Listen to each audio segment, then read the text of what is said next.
My name is Kayla Ireland. Welcome to the Inside Scoop of Living with Cerebral Palsy.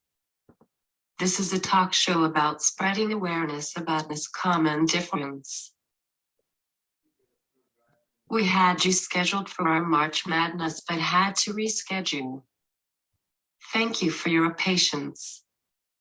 Today on our show, we have Melissa Jarzynski, a physical therapist, a board-certified hippotherapy clinical specialist, and an equine specialist who partners with horses. I'm so excited to finally talk to you today. I know that this summer you had 16 speaking engagements, so please speak about that and what sparked your interest in hippotherapy. All right. Well, Kayla, thank you so much for having me. And I am so happy to be here.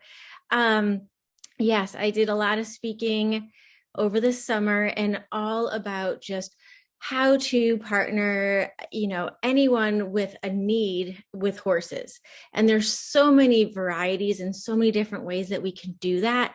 But it was really my passion now that I've been partnering people with horses since 2005.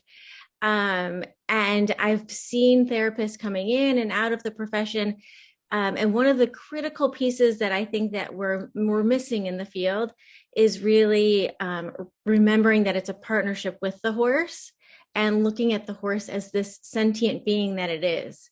And that's why I was speaking all summer long, pretty much to whoever would listen, just to help get that message out that yes, horses help people. They can help people in amazing ways.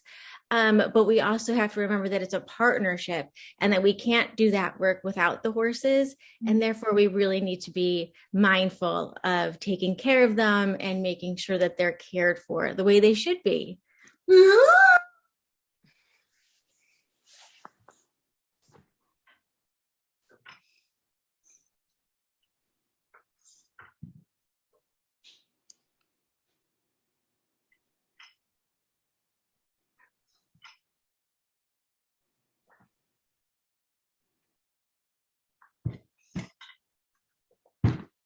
Agreed. Tell us what type of training is entailed to become a board-certified hippotherapy clinical specialist. Oh, that is such a good question. So to become board certified, you have to either be a physical therapist, an occupational therapist, or a speech and language therapist. So first you have to go through the training and get certified in your discipline. And then if you decide that you would like to go on and get board certified, the American Hippotherapy Association, as well as a couple different places now, I believe, are offering different trainings. And it's through the ABCH.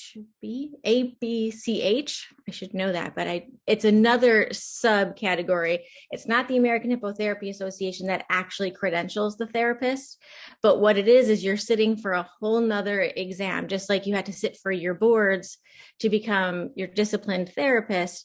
You sit through this other 3-hour test with 250 questions. And it's all about equine movement, how you can partner with equine movement.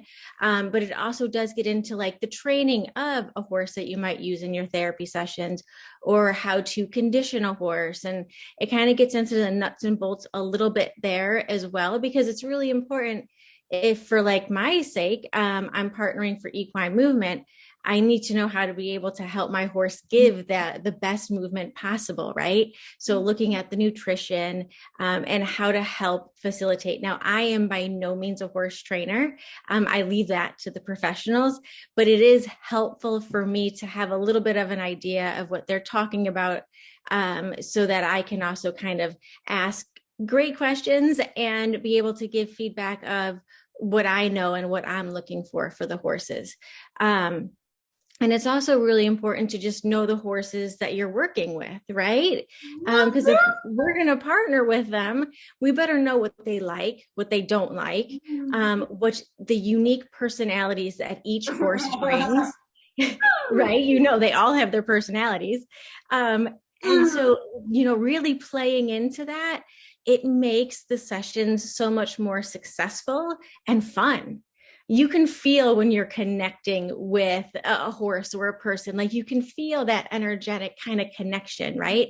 And when you do that, and then the child gets to benefit as well, and it just becomes this whole just beautiful, beautiful moment that happens. So the HPCS is a beast of an exam. It was actually harder than I think my physical therapy boards were. But I'm very glad that I went through with the training. Now that it's done, I can say I'm glad with it. But it took me, I've had my HPCS for 10 years, and I started in 2005. So it took me about 8 years to be ready to take my HPCS. And even then it was very difficult. It's a tough test for any therapist looking, and I think there's less than 500 in the United States for good reason. It's a good test. I have a question. So you spoke about, the personalities of the horses, and I know, then there's the personality of your clients. Yes. And, give me an example. I feel, just working with sensory difficulties. So, someone who's super anxious, or somebody who is, feels stressed, what kind of horse would you match them with, or, vice versa? Like, yeah, that's a great question. It's such a good question. And, what's very funny is the horses automatically, I think it has a lot to do with that heart rate and the cardiac coherency. They can kind of pick up when someone's heart rate is elevated. So they're already knowing that somebody is having some trepidation about being near them, right? And also, once the fear is triggered, we also start sweating a little bit, whether we notice it or not, our sweat glands start to release. So the horse can also smell that. So they do have an awareness before that participant is even directly with them, which is very helpful. Of course, you would pick a horse that likes to move slow, doesn't mind taking breaks for that anxious participant, because what happens is a lot of time the movement, right, when they're sitting on the horse, just to get them on sometimes is difficult. But once you get them on and they can feel the movement, it does tend to soothe that anxiety. And it's also giving a very like metronome, like a very steady cadence, which is extremely calming to the nervous system. And it helps regulate that breath, right? And it starts regulating the inspiration out and expiration that you would need for speech. And it just helps really regulate them in a different way. But again, so you're going to pick a horse that doesn't mind going slow, because some horses I will say like breeds, but it really does depend on the horse, right? So we had this beautiful Arabian horse. She loved to move, and she gave great movement. She's not necessarily the horse that I would give someone who is afraid to move or is anxious around horses. And also, this horse is actually one of the best Egala horses that we have. She's so in tune to the others. However, her desire to move might override that. And I actually have this amazing little guy who is very afraid to move. Like his mom would quote him as being like the child in music class that she could put on the floor and then walk away. And if she came back, he'd be in the same spot a half an hour later. Like he doesn't want to move. And so I partnered him with one of our oldest horses, who's just this mama mare. She is so taking care of this boy. And I swear she can tell he has a lot of respiratory problems. So, getting his endurance up is really difficult. And I swear she can hear when his breathing gets labored, because she'll either slow down or stop. And I'm like, okay, Palooza is telling us that he needs a break, right? And now it's gotten to the point, though, I think their relationship has gotten a little too cozy, and I have to start pushing him more, and Palooza's going to have to allow me to do that, or we'll have to, switch horses, and then he can have ground time with Palooza, because she's taking very good care of him. And it's very sweet. And when you see the horses do that, it just gives you such a beautiful, feeling, because they truly, like, she is my true partner in those sessions, right? Like, also the kids who have seizure disorders, for therapeutic riding, they do not allow uncontrolled seizures. So if a child has an uncontrolled seizure, they need to be with a medical professional. And so then they would come to myself or any of the other therapists. But these horses know the seizures are coming before the therapist, before the child, sometimes before the nurse, because 90% of my kids have nurses that stay outside of the arena. The horse will just stop moving. And and I'm just like, okay, we have to wait. And it's usually, 10 to 30 seconds. And we'll have a seizure. And the horses just pick up on it, and they let us know that the key is, as therapists and anyone who partners with the horses, is to recognize these signs. And the only way you're going to recognize them in your horses is by really knowing the horse. Wow, that was interesting. Yeah, for sure. I mean, they always know weather patterns, animals, Yes. so it's a beautiful thing. Yeah, it's great. Do you have any clients with cerebral palsy, or have you had any? Yes, I've had a lot. It was probably the main diagnosis I had in the beginning. So like probably from like 2005 to 2015. And then there was a huge shift that I noticed, and it became much more sensory and autism, and some other diagnoses were kind of starting to trickle in. And now it's just, I tend to see a lot of very rare genetic disorders, mitochondrial. But yeah, I mean, and cerebral palsy is what really is, if you look back at hippotherapy's research, it's all been done on those with cerebral palsy. And that is where the real foundation of hippotherapy's research is, because that's where we saw the greatest changes and functional gains for the participants. I've never done it. I've skied, but I've never done horseback riding. Like Kayla and I, we share the same diagnosis, but we're two very different. Like, I'm ambulatory, she's not. Kayla's a better rider than I am, I'm not. So we're very different and very unique, but we have the same diagnosis. And that's what I love about it's just beautiful. I have a niece who has cerebral palsy, and she's so different than so many of the kids I treat. Like, it's so diverse, and I love that, because it just means that there's so many different opportunities and ways that we can find to help people. It's beautiful.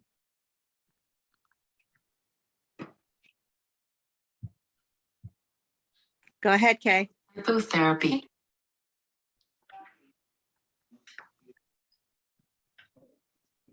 What is hippotherapy? What is hippotherapy? So hippotherapy is a Greek word, because hippotherapy, they say, was developed by the Greeks. Greek soldiers realized that by bringing their injured soldiers back from battle on horseback, not only were they physically doing better, but their morale was better. And so the Greek soldiers just figured this out, that by putting the injured soldiers with horses, they were getting them back out into better, functional status much quicker. So hippo is the Greek word for horse. And so hippotherapy is anytime a physical, occupational, or speech language therapist partners with equine movement to get functional gains for our participants. And what does that mean? It means we put them on a horse that matches what we desire. A horse's pelvis, if you look at a skeleton of a horse and a human, we're insanely similar. The only bone that is different between horses and humans is our clavicles. And that, we believe, is because we are now bipedal and we're standing up. But horses actually don't have clavicles. Their shoulder is held on just by muscle attachment. But when you put them on all four and their pelvis is there, when a horse's pelvis moves and the whole barrel of the horse starts rocking, it mimics that of human gait. So the closer you can get them to that center of movement, and the way that they can feel the horse move is just with a bareback pad. And that way they get all the sensations. If the horse has an itch, when the horse breathes, if the horse stomach gurgles, they're getting all of that input. But more importantly, their pelvis and their pelvic girdle is starting to move as if they are walking, which is beautiful because now we get to strengthen and stretch and get their body familiar with these movement patterns that are inherently in us, right? Like we know we have these stepping reflexes. We know that our bodies are geared for this. Sometimes we just got to wake them up and let them remember what this feels like. Like this is what your body's going to do. This is what that feels like. And we do it in a safe, contained environment so that they can really get the best of both worlds. And the most amazing part of all of it is the kids don't even think it's therapy. Mm-hmm. They just think like, they're like, I'm just going riding. Right. And it's amazing. And for me, over the years, I have like stripped away so many of my therapist tools, right? Like my Velcro vests and my neoprene things. And a lot of that, because I realized like, yes, I'm was able to get some better posture for a little while, but I also want them to really feel that movement with their body and also them to not feel like they're doing something wrong. Sometimes when we're putting all this stuff on the kids, right? And we're like, well, this is going to help you sit up and this is going to help you do this.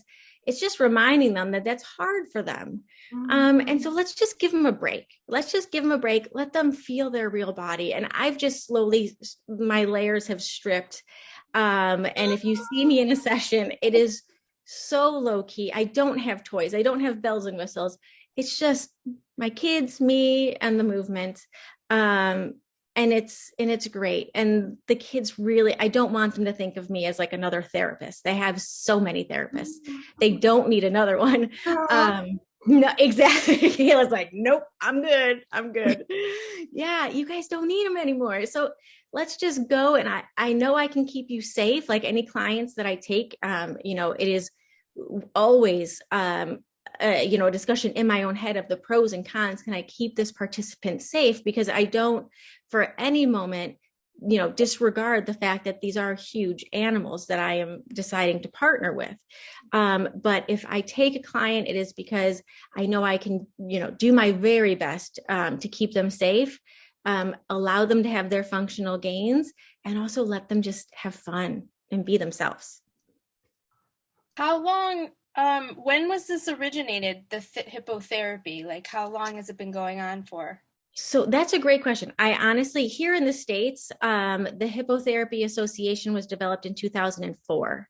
Wow. So it really hasn't been NARA, which was, is still what they consider it over in Europe, was over here. And when that changed over to PATH International, that's when the American Hippotherapy kind of broke away. But before that, this was all encompassed under NARA, and that included therapeutic riding or adaptive riding and hippotherapy. When it became PATH, they separated, but that came to the States in 1994. Okay. We were in high school. Well, yeah, and I just remember Kayla starting it in early.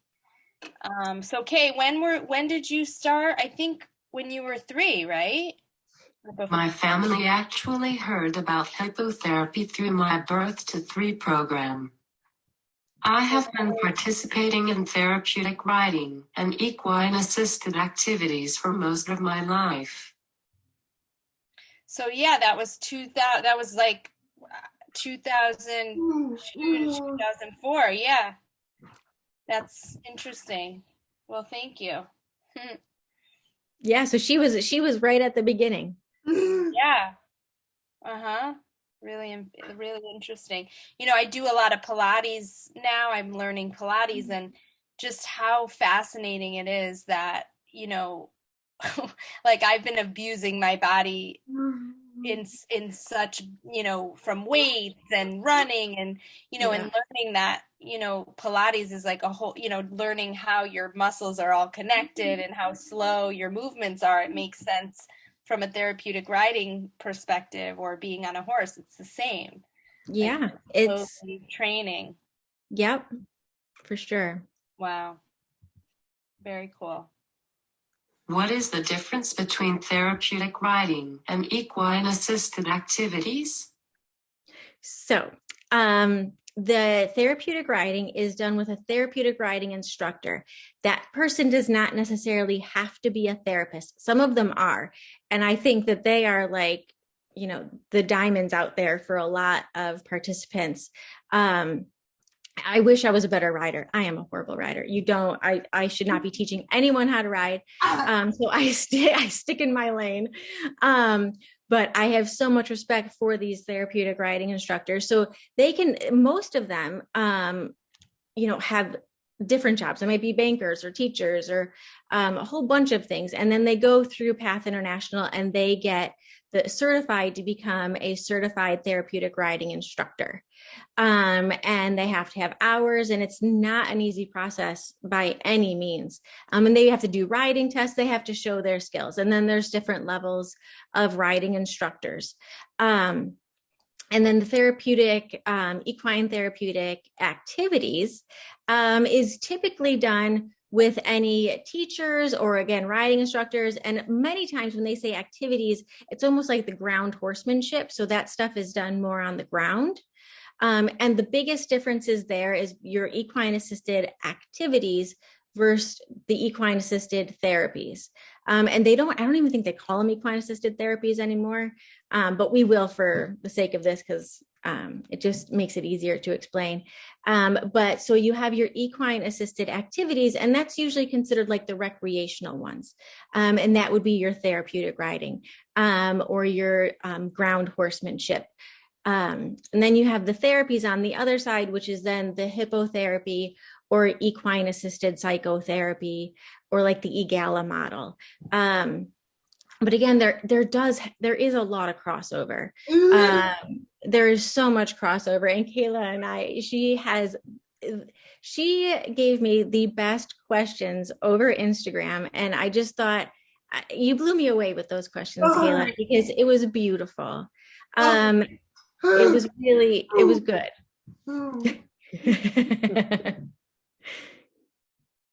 To me, therapeutic riding is based on games and exercises. However, we do some basic riding stuff like posting and trotting. Steering is incorporated in a variety of ways based on the individual. I have videos of me independently steering as early as 2011. However, I didn't start consistently until I started learning how to communicate using my feet and legs until I started the equine-assisted activity of paradressage in 2017. My therapeutic riding instructor and I have also worked with 2 dressage instructors. I love that. I love everything about it. And I love that you are out there and independent. And that is why the therapeutic riding is so, so, so invaluable and so important. Because as therapists, right, like you can't take the therapist out of me. We tend to be very handsy. Like we tend to be like, let me make sure you're okay. And let me just, we're always touching. And the therapeutic riding instructors, they step away and they trust the kids. Wow. And they trust their horses. And that is beautiful. When I had a young boy who, Kayla, like you, he started with me when he was about 3 years old. And then when he got to 7, he got discharged into therapeutic riding. Well, he is now cantering by himself. I cannot watch him canter by himself. I like, my heart drops. I'm like, oh my goodness, where's his leader? What's going on? Like the first time I saw him off lead, I just started crying. I mean, because at first I was so proud, right? Like, what a beautiful moment. And what was so cool is at that point, his first independent ride was on the very same horse his very first ride with me had been on. So we have pictures of him with me like holding him, right? This little 3-year-old nugget on the back of my horse. And then, fast forward, 4.5 years later, and there he is completely independent on the same horse. And that was, and it still is, one of the most beautiful highlights. And that taught me that I need to also trust and let these children really develop. And as they show me they're ready, I need to trust that, right? I can't hang on out of this like fear of like, oh, but I don't know, is his balance okay? Like, he's rocking it. He is totally rocking it. Yeah, exactly. Kayla, you and him, oh my goodness, I should set you guys up for a chat. You guys are fun. He's amazing. Yeah. That's funny. Yeah, we were at Kayla's this weekend and we've surprised her for her birthday, Katrina and I. And, you know, I was with her when she was 3 years old. I haven't seen her since in person. And she wanted to show us how she transitions from her bed to the wheelchair and vice versa. And she's standing talking to us for a very long time. And I'm like, okay, like, are you going to sit on your bed or are you going to sit in your chair? That's such a therapist's way of being a speech therapist. I'm like, she's talking and standing, right, and like speaking about transitioning. And I'm like, and it's so true. As a therapist, we do need to trust more, you know?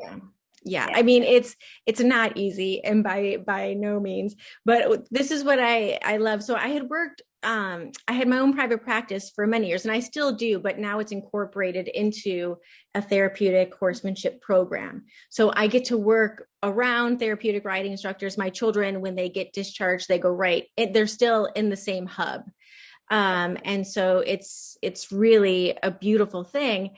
And what I love is when I see, and a lot of times, like, we have to really look at the parents too, like, and what their goals are. If their goal is for their child to go and just have fun and learn how to partner with a horse, they don't necessarily want the therapy stuff. If that child can be safe, we need to encourage that. We need to encourage that independence. The therapeutic riding instructor and I just, on Tuesday, there's this little girl and she's on the line, right? Her balance and everything, and it's making everybody a little nervous, but we're pushing her for the therapeutic riding. So I'm sidewalking and I did some kinesio tape on her and she's successful. Like she doesn't need a therapist hands-on. She doesn't need that. She just needs a little bit of cues to help her body. But by no means am I giving therapy. Yes, exactly. She just needs the cues. And so she's staying in therapeutic riding. I am not moving her over. We are keeping her there because it's really, truly what this girl needs. And also what her parents really want. You know, she's in therapy all the time. No.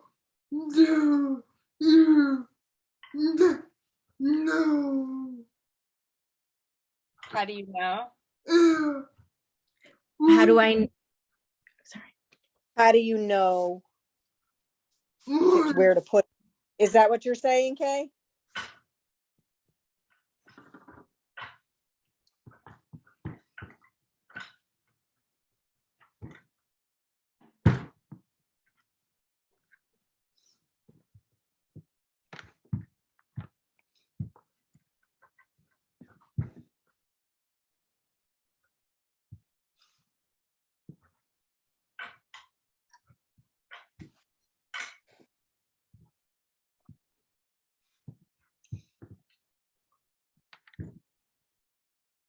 When it is time. Oh, good question. So I usually feel it. Okay. I can usually feel it coming in. I can't really describe. Usually, you know, they've hit the majority of their goals, right? And we hit a plateau for a while. And if I still don't see the safety awareness or safety considerations that I would like to see for therapeutic riding, what I will do now is I will start actually bringing in a saddle to my sessions. I'm bringing in the stirrups so I can see how their body is adjusting to that as well. So it's usually a little bit of a slow process. I like to gear the children and the families up. Because what's interesting is a lot of the families come to me and they're in that 0 to 3 age, right? And then when they get older and you tell the parents they're doing really well, they can go on a therapeutic riding, they get really scared because they want their child with a therapist. That's what they know. That's what they're comfortable with. They're with therapists all the time from 0 to 3. So it's a bit of a slow process. But usually once we're hitting those functional gains and that child is showing me that they want more independence, which I love when this happens. Like I'll have my hand on someone's back just to like feel how their spine is moving or whatever. And they'll start pushing me off of them. And I'm like, you're totally asking for your independence. And whether that child is verbal or not, they all understand everything I'm saying. I know this. I know it for a fact. So my one little guy who has been with me and he's getting ready for discharge, but he is constantly pushing me off. And I'm like, I hear you. I feel you. I see what you're doing. I was like, but I really need you to sit in the middle just a little longer before I let you go. Like, I just need to make sure you're being safe. And I know he understands because he can pull it together very quickly. He just needs those reminders. So, we're starting with a saddle with him and with the stirrups so that I can really see how his body reacts in that. And I can give that input on to his therapeutic riding instructors of what type of saddle really kind of seated his pelvis best, stirrup length and all of that. And then I always tell parents, once you've had me, like I'm like a fungus, I don't go away. I'm always like, I always want to know how everyone's doing. I want to see what they're doing. So I'm always there, like peeking in, and just seeing what my kids are up to, because it brings me so much joy to see them succeeding, with this independence. It's just amazing. Describe hippotherapy to us in regard to working with patients with cerebral palsy. So, like we said earlier, right? Like cerebral palsy, it can have this huge range, ginormous range. For the most part, I have to say, whether it's CP or any other diagnoses, once again, the earlier we can get them safely on a horse, the better the results are and the more functional gains that we see. So if I have a 2-year-old, a 3-year-old, we see beautiful gains as long as their hips are, okay. And I have a narrow enough horse, because at that age, the hip development is still kind of happening. So we really need to be mindful of that. The sooner we get it on, the better. But what happens, especially with the participants with CP, if they have any spasticity anywhere, just getting them on the horse. And this is where you have to be patient, right, Kayla? We need patience. We need to get on, take our deep breaths, let the horse warm up and the participant's body to warm up. And once you're warm, that's when the magic can really, really happen.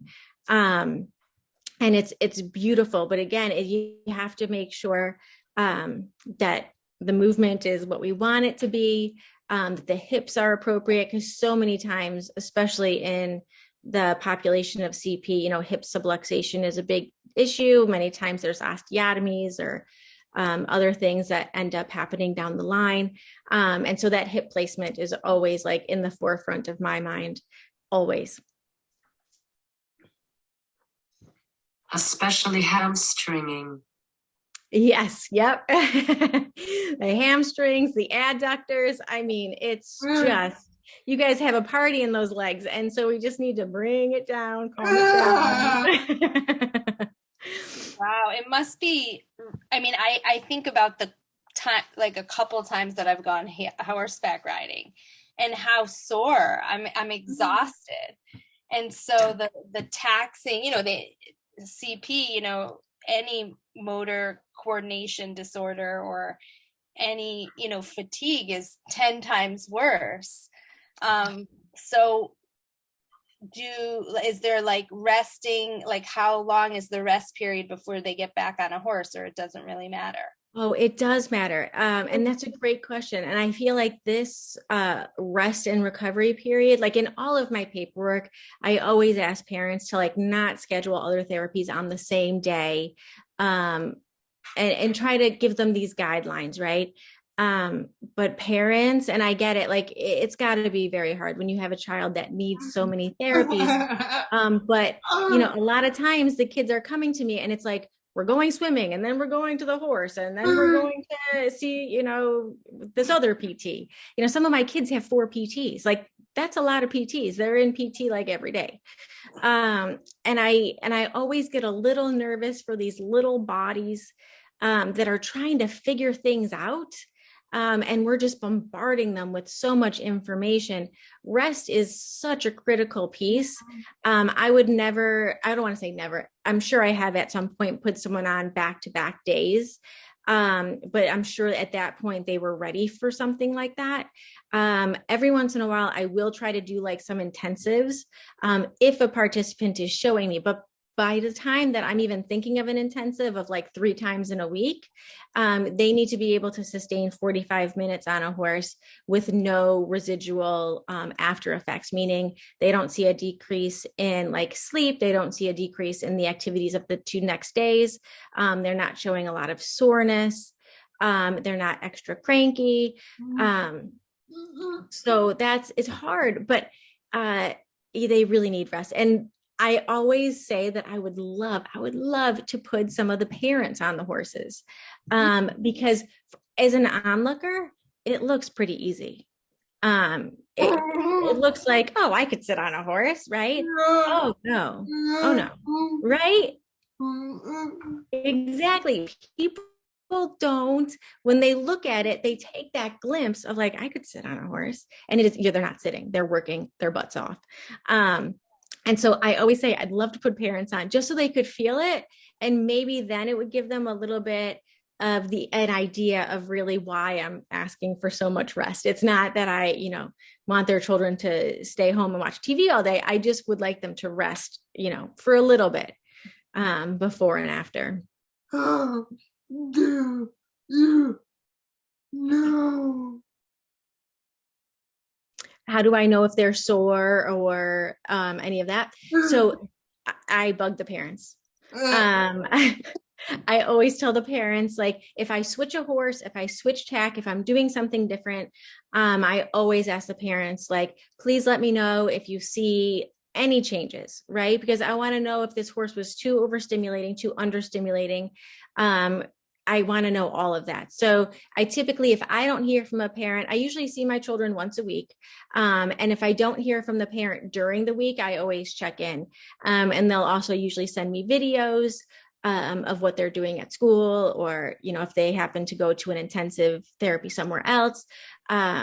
So the parents, I try to stay as involved with the parents as possible because they have a hard job too. And a lot of times they get a lot of conflicting advice from different therapists and the information is hard. So I always like to make sure that the parents feel like they have an ally as well and someone that they can go to with questions and such. So I really work hard to keep that communication with the parents open. So even though I say I'm bugging them, I really hope I'm not. But I mean, I might be. I don't know.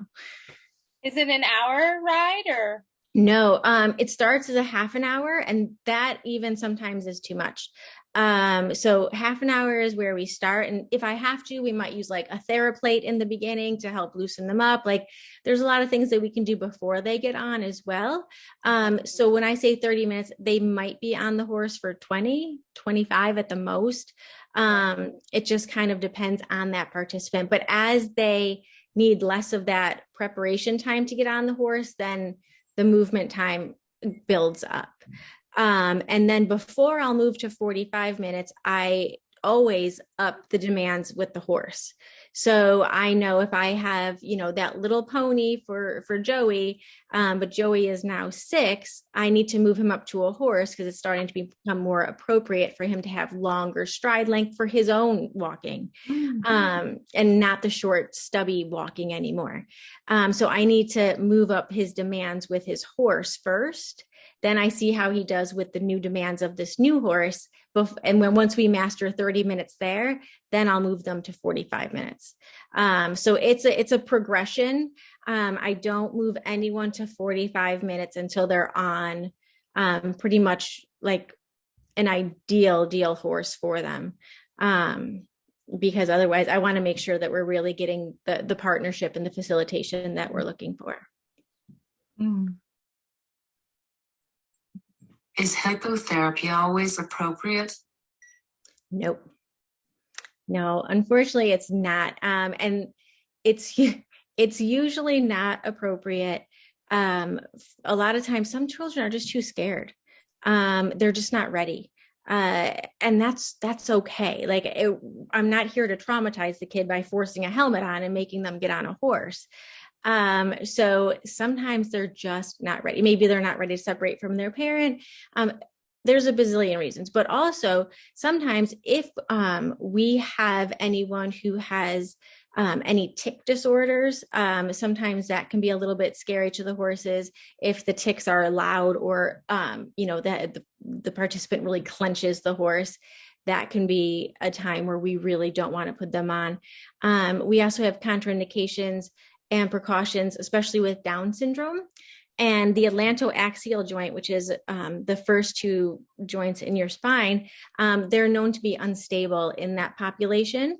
And if we know that that is unstable, we will not put them on a horse because obviously any kind of whiplash would be very detrimental to them. Of course, any rods in the spine, we do not put them on. Of course, a dislocated hip, we do not put on. I had one young boy and he also had spastic quadriplegia, and he had one of his hips replaced, not both, but just one. And he was a very thin kid, but he had gotten really long since his surgery. And his startle reflex was so strong that after his surgery, I felt that if the horse was to sneeze or cough, he would squeeze so hard. And I was very concerned with the length of him and the fulcrum. That hip is going to be the fulcrum point. I had to discharge him because I was just too fearful we were going to ruin his new hip at that point. So there are times where it really is not appropriate. I do my best to try with clients who are scared, just because it's usually the parents that want it the most at that point. I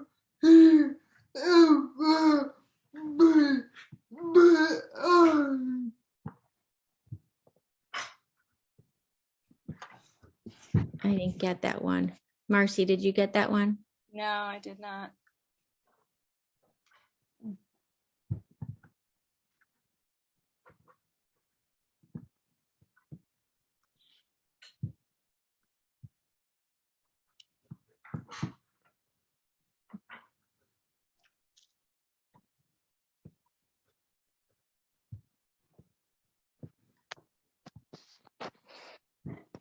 Will he ever be back? Oh, that's a good question. You know what? I think if they can get his hips and his pelvic girdle strong enough, I'm hoping that maybe he'll be back, and we'll have to wait and see. A lot of it, his startle reflex was probably one of the strongest that I've seen to date. And it was very strong. So the longer that those legs get, and that hip being a fulcrum, I would love to see him back. I know it was a beautiful treatment for him, and he succeeded in many ways when we treated him. I do just get nervous about those hips, and he's so thin. There was like nothing there, which made it very scary.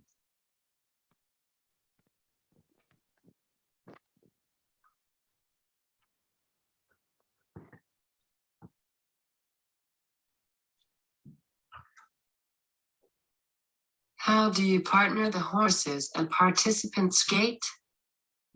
Oh, that's a great question. So it's very simple, actually. When we break it down, I mean, there's a lot of like little minute details, right? But if you think about it, right? So think of your ponies, right? They're the 14.2 and under. Ponies are known for like their quick, choppy gaits. They take a lot of steps per minute to get to where they want to go.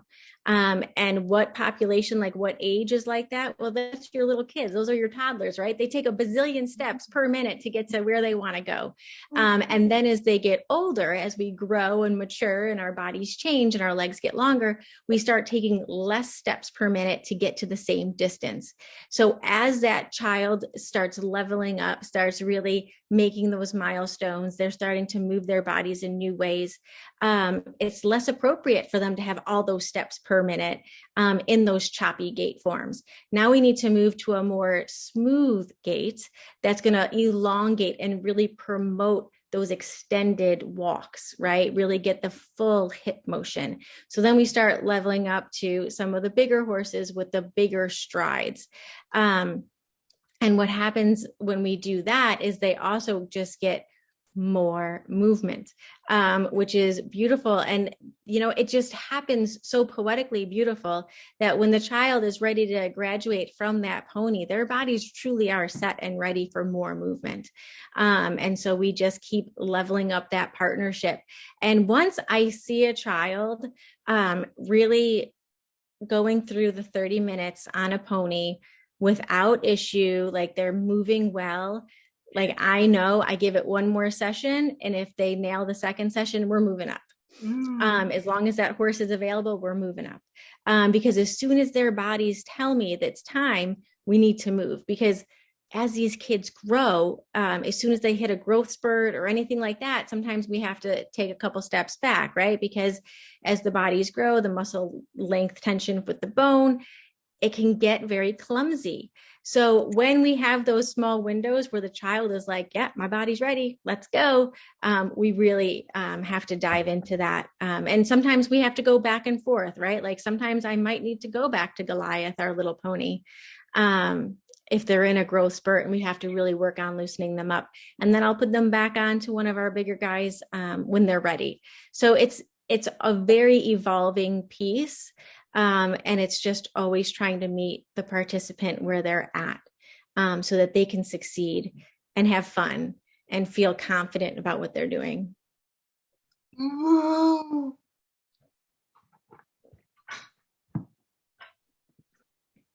If in therapeutic riding we say that as a horse walks, his hips rotate in the same fashion as a human.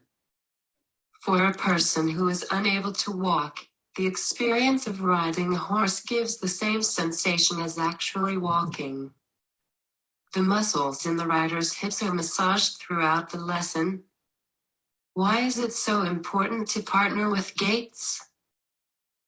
So it's important to partner with gaits because you want to, like, every person walks different, right? We see so many people walk different, and throughout our lives, we walk differently. You know, we start out walking as toddlers, taking short steps and sometimes pretty slower cadence, and then it speeds up. And then as we get older, we slow down again and we make shorter steps. So it's really just kind of following that life cycle to make sure that they're meeting and being as functional as possible. But what's so cool, Kayla, about what you said was beautiful, and it's 100% correct. But what we don't think about is all the other stuff that happens that our bodies depend on that movement for: the digestion, your respiration, all of that, right? Once you get those hips moving, all of a sudden, I can't tell you how many times kids, you know, if they're wearing a diaper, they poop on the horse. It's because finally they're getting some movement in those intestines. They're actually able to breathe and move. Yes. Yes, it happens because if you were walking independently, that would happen more naturally, right? But the horse is giving you that movement. The horse is lending you their legs and their body. And so it allows your body to function in the way it's supposed to.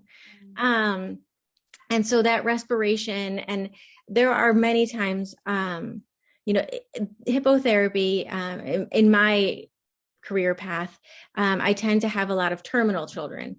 And towards the end, it really is more about them having fun, but also their breathing, and helping their body regulate as much as it can, with some of the different medications that they're on at that point. But it's beautiful when you can do it safely. Good job, baby. You take all day. participants who have absolutely no gait, how do you partner them with an equine? So I take a look at, first I look at their age.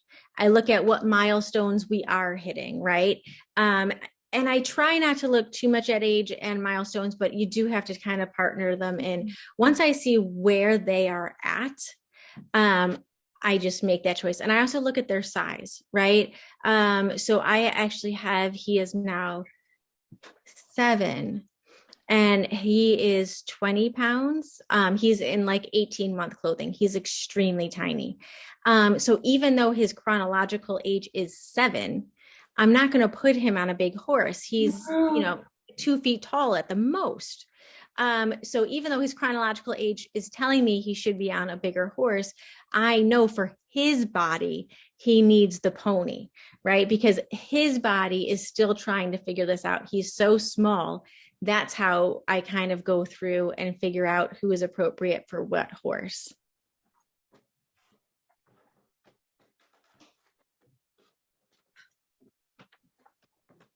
How does this also improve the horse?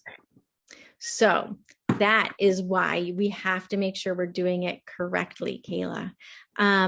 I do think that in the past, maybe some therapists and even myself, like you get caught in our therapist's head and we're just focused on the treatment. But sometimes we're doing that and we're forgetting about the horse, right? So I wouldn't keep a participant sideways for a whole half an hour. That's making a horse very asymmetric and it's just not good for anyone. So there's certain things that you do to make sure that horse feels connected and part of that session. My own horse, Smokey, is the one who taught me this because when I would start a session, if I just put the participant on his back, he wouldn't leave the mounting ramp. He needed to say hello to each participant. He wanted to smell them. He wanted to say hello. So if Melissa was in a rush, which happens all the time, and I'm like, we got to get on, we got to get moving, blah, blah, blah. Smokey would stand there and he's like, nope, sorry. You didn't let me say hi. I haven't said hi.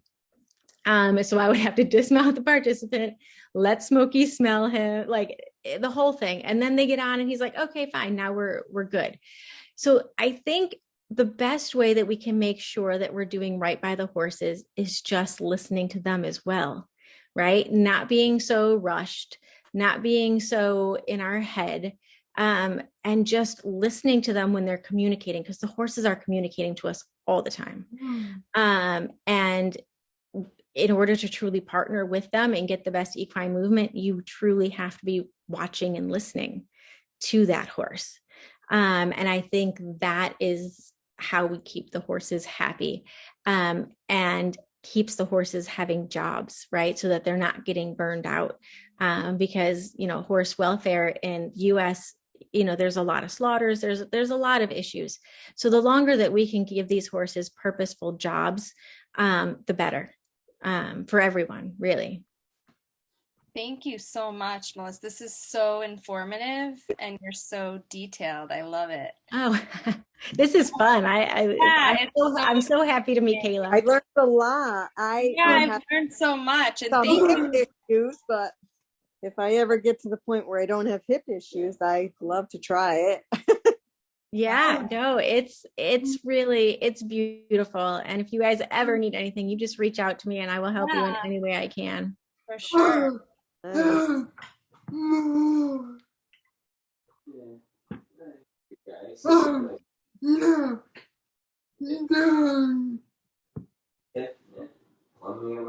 Not sheep. Right.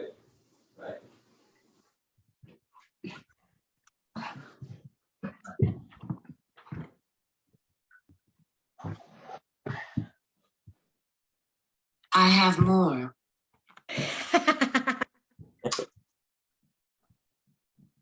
What does the session look like? So the sessions they look like you have your horse. We have a horse leader who for my sessions are in the front of the horse. Sometimes there's long lining behind. Then I am behind the leader with my hands on the participant. And then I have a side walker on the other side with hands on the participant.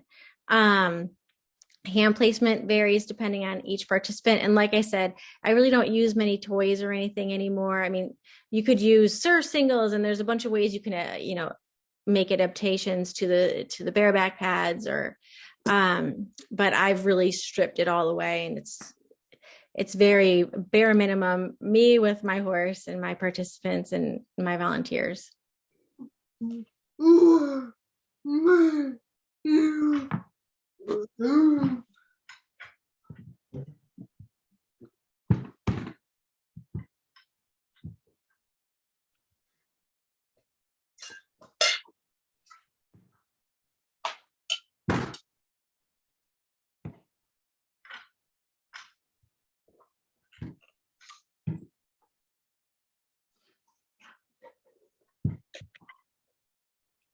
What made you feel that?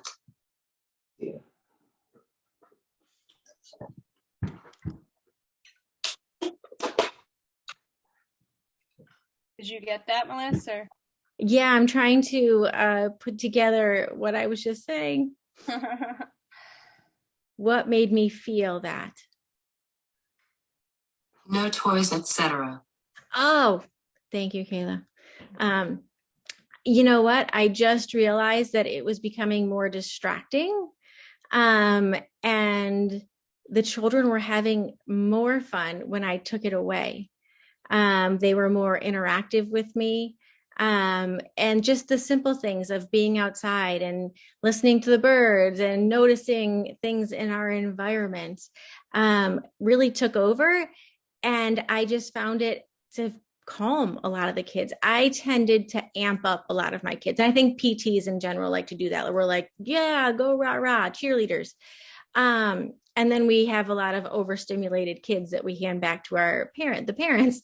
So I really just started stripping things away and just found my connection deepened with my participants. And it also allows me to pay better attention to my horse as well, because I'm not trying to like pull tricks out of my fanny pack while I'm trying to manage the rest of the team.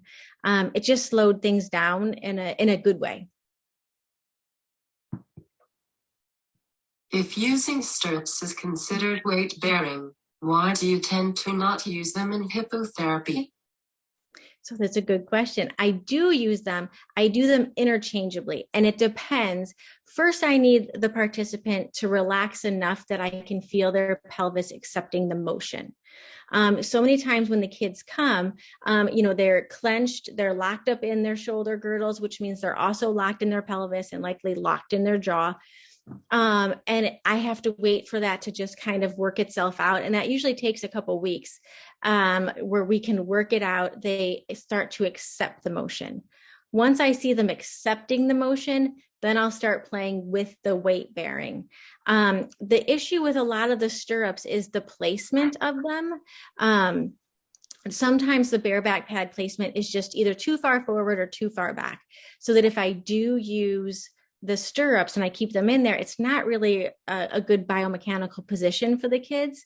What I like to do, again, my weight limit is 60 pounds and under. So a lot of my teeny tinies, I'll have them weight bear into my hands. Like I can now walk holding their weight in my arm with them standing, so that I know just how much weight they're putting into their leg, and also making sure it's in a biomechanical advantageous position for them, so that I'm not teaching them body mechanics that are not appropriate.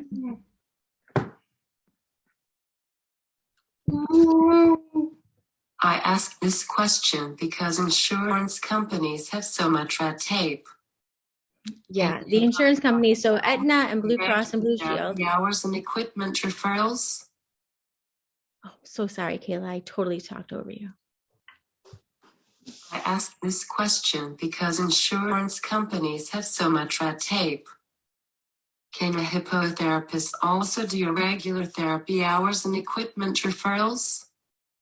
Yes, we can do all of that. Our main thing is we are still therapists, right? And I'm a therapist whether I take my clients in a pool, if I put them in a swing, or if I put them on a horse. What has happened is we do have some insurance companies that won't cover hippotherapy because they consider it experiential, and experimental, I'm sorry. And so they won't cover it. But what's happened with myself is I have spent so much time and energy since 2005 learning about horses and partnering with them. Like my equipment management and all of that, it's not to par. Neither is really truly my ground sessions, right? Because I've spent so much time focusing on partnering with the horses. So if I'm going to do a ground session, it's only once or twice a year with these clients, just so I can get a baseline of where they are. I would much prefer them to go to the therapists who do round all the time, right? Like the medic or any of those other therapies that are out there. Go, spend your money on that therapist who's been really concentrating on working on the ground. Because like, I know I can get results here just as they know they can get results there. So I'm pretty protective of that. I don't want anyone, I just specialize with the horses, and I can, of course, can do all the other stuff. But for the cost of coming to see me, they could go get someone who specializes in something else.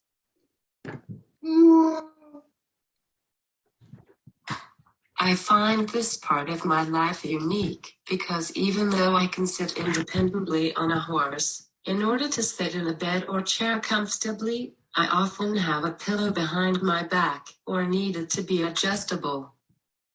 Do you know a possible reason for that? I find this part of my life unique because it is unique, and it's your body doing what it's supposed to do in those moments, Kayla. So what happens is, so you have that horse moving your hips, right, in the appropriate fashion as if you are walking. Well, what happens with that? It gets your paraspinals waking up, and your paraspinals run right along your spine on both sides. Along with all the other muscles, it's getting your diaphragm engaged, which is a huge postural control muscle. It's not just for breathing. And a lot of times that muscle gets a little bit confused, especially in those who have cerebral palsy. But once we kind of get that pelvic girdle moving, get those extensors going, and then we also have the concussive force of the horse. So it's just like that newborn baby who like doesn't have very good head control. You put them on your knee and you bounce them around a little bit, and what happens? They start sitting up better. It's because we're giving their body that sensory input that they need, the sensory input that body wants. And that's exactly what that horse is doing for you, Kayla. It's giving your body the input it needs to sustain the upright sitting without anything.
It's over. So can't do it, man. I feel like sensory isn't talked about with CP. Right. Why? It's a good question. And, it probably, unfortunately, goes back to a lot of insurance companies.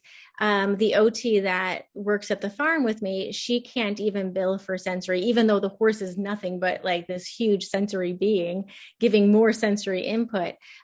She can't bill for sensory because the insurance companies will not pay for it at all. It's not considered a disorder. It's not like, it's considered like foo-foo.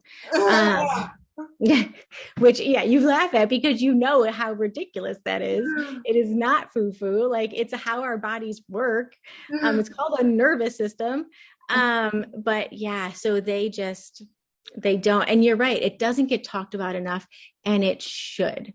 It truly should, because your guys' nervous systems are so unique and have so many different needs that, yeah, it should be spoken about more. You're right. So, Melissa, I'm going to interject here. I think that we should have you on again because there is so many questions. And I know we have to, wrap it up for you to get back to your children and for all of us to get a good night's rest. But thank you so much for your time. It was so informative. We learned so much, and we hope some of our listeners and people who watch Zoom with us will learn something as well. So thanks so much. Motor depends on multiple factors.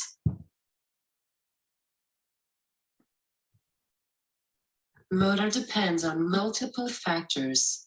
Yes, Kayla, you're nailing it. Kayla, we're going to do a whole nother show just on that, because that is exactly why people need to realize that the horses don't always move the same. If a horse is stressed, they're not going to move the same, just as humans. So you're nailing it. Yes, we're going to do this again for sure. Thank you for doing this segment with us. It was great to have you on. Everyone watching, don't forget to like, follow, subscribe, and share on Facebook, Instagram, and YouTube.